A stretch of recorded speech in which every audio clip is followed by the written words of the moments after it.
Hello everybody, Isabella from Prior Tire here, and today we are sort of starting on a series of looking at some of the antique garments that are in my collection. I don't usually store a lot of antique garments. I buy them just basically to have a look how the garments are made, and I use the information to make my own books and my own patterns. So I usually buy them, I study them, I document them, and then I either donate it to nearby museums or sell them on. And today's is quite an unusual item actually, because it's a corset or a girdle, but from an era that I don't really do. It's 1920s, so my interest sort of wanes once we sort of hit Edwardian and First World War, and I'm not longer interested really. So it is not my area of expertise at all. But this one was just well, I cut my hat short, and I was thinking maybe I could have a nice 20s photo shoot. So I got this, but then I lost interest. So there you go. I'm going to sell it off. But before I go, it is an absolutely amazing example of 1920s. I wouldn't say tailoring, dressmaking, corset making, with loads of very interesting features. So I hope it will be useful for those of you who are interested in the era, and you get something out of it. So let's have a closer look. So that's what it looks like. This is the front, and it's made of fascinating couture. Just have a look at that, with beautiful gold and silver embroidery. So that's cotton with, I suppose, a little bit of viscose. That's lining. So that's the main fabric. I don't actually think it has ever been worn. It must be new old stock. And you can see the parts of the couture here, and there are parts that are boned, and then they are lined in just plain tightly woven cotton. So that's the front panel that will be controlling the belly. So you have two bones. You have more channels if necessary, but you have two main bones that are vertical, and four horizontal ones. So that's your belly control for all the 20s skimpy dresses. You also have two longer bones on both sides. The flossing is done by machine, just simple stitching really, nothing else. So obviously this part are here, these bones are enclosed in a very nice cotton tape. I think So Curvy has these kind of tapes in stock, because I bought some recently.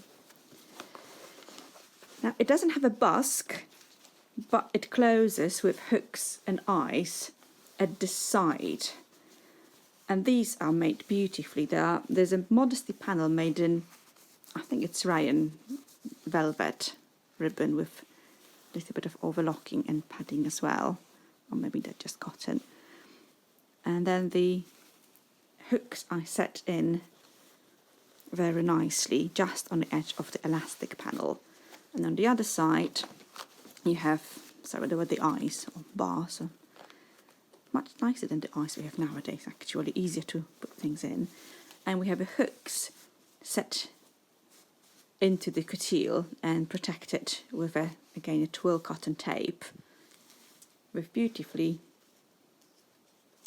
stitched in. Really nice effect, I really like it. So that basically hooks in, and it's a really stable hook. So that's one interesting feature. And obviously the elastic panels are very interesting. We have elastic panels starting from Regency actually, but then elastic was more like cold wire stuck in fabric. The rubber elastic comes later on in the Victorian era. The first corset, I think, is in the 50s. I've used it for my ice skating video. But obviously by that time it was used mostly for sport corsets or comfort corsets, whereas in 20s, when the waist cinch is not really needed anymore, you are looking at just comfort over the hips, because that's, and a little bit more movability, because you do need to sit down, you do need to move your legs. So, and because they're quite low, you need that stretch. It's a very strong elastic, not dissimilar to the elastic we use for our riding corsets, modern riding corsets, like medical grade elastic. So that's the front. The back is laced. You've got quite small eyelets with two. I think whoever was selling it didn't realise that this is actually a tie. So you have two different ties with bunny ears at the waist and at the bottom of the bum. You've got two bones here. So two bones here again with the machine flossing, and another two bones at the side, and more boning, including quite a narrow bone. No, it's not a narrow bone. It's just a channel, and the bones are about 8 mil, I'd say, 8 milliliters, and they are, by the feel, spring steel. You can just feel the little bumps. Just to show you, that's probably what is being used. It makes much more sense than flat steel, because these are much more flexible and they move in all directions really, so it's much more comfortable than just flat steel or whalebone for that matter. So these should be able to move, and they do, in all directions. Comfort, yay!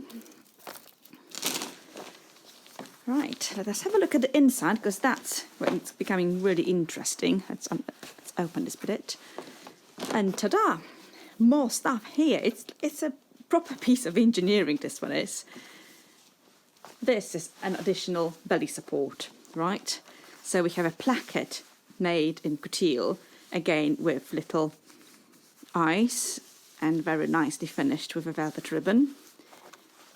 And an elastic boned panel with side lacing to regulate, also mounted on a couture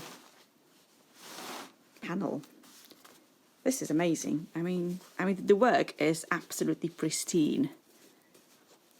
I just can't fault it. And these ones are flat steels, which look like these. Probably these ones they're actually wider than that, I think. So this is 8, 7, probably wider. So that's what's really controlling your belly. The fact that it can be regulated speaks a lot. May have been an early pregnancy support. You never know. It definitely has a lot going on for it. And this little modesty panel, look how cute. So it's really interesting to see it work like that. I mean, the inside is amazing as it is. The edges of the elastic are finished with an elastic trim with zigzag on, so not something that you see in modern corsetry or lingerie nowadays, but relatively new at that time. All the other edges are finished by, not by binding, but just folding down the seam allowance, and by putting a matching but narrower velvet ribbon all along the top. We can actually see this one is not stitched, so probably this could mean the boning could be. Can we see if we can get a boning out of it? No, you can't. But probably you should be able to unstitch it and get the boning out for washing. Now the bottom is finished with, not with the velvet tape, but with a narrow herringbone tape. Again, very nice, very soft and strong at the same time. So that just utterly immaculate. What a find. And importantly, because at that time you can see corsets becoming more girdles as we know them, and their main purpose was not really sculpting the figure, was flattening the belly a little bit, but not much going to the waist area. But the main function was there were suspender belts. They supported your stockings, and these are beautiful suspenders. Very nice colour, practically matching colour of the elastic, beautiful white and rubber tabs. Still working, not diminished in any way whatsoever. Don't think it has ever been worn, to be honest. Usually you see some damage on the cords, but no, nothing here. So it was made probably for someone or for sale, you never know. At that time you have quite a lot of corsetry being made of the peg, but it's definitely a perfect example of the corsetry of that era. I'll see if I can mount it on a dummy, but before we do, a little bit of research. This book has been brilliant for most of my corsetry research, and that's why you can see very similar corsetry in the 90s. So you can see lots of belly control. Some of them are still quite high, some are still supporting the bust, but some are not. And the elastic, as you can see very nicely, you can bend your corset. Let's see, we can do this one. It's quite heavy. But yeah, you can just fold it in any way possible. So this is not definitely an empty claim. Let's see if we can find something very similar. That's an interesting one, just all elastic. And let's go. And you can see, there you go, spring steel. Put it in the middle. And that's very much like these guys here. This one still have busks, some of them. Let's see if it's any later. Oh, loads of, definitely 23, and we hit the timing, so I think it's definitely 23 era. You have lots of lacing, some of them with hooks and eyes, definitely longer, not caring much about the waist. Hidden panel. And lots of elastic here. Ooh, just noticed something. And exactly the same feature. You've got a hidden additional support at the belly. And here too. Very clever, but as I say, it's at a feat of engineering, really. So let's see if we can put it on a dummy. So I managed to get it on a dummy, and I didn't put it on myself because it's much too big, and it's also too big for the dummy unless it was meant to be worn much lower. But the waist is much too big. It doesn't really have a lot of difference between the waist and the hip. It's tight on the hip, so I had to unlace it first to put it actually on. But it looks quite nice actually. Really amazing. That was a very sturdy base for your stockings. And let's take it off.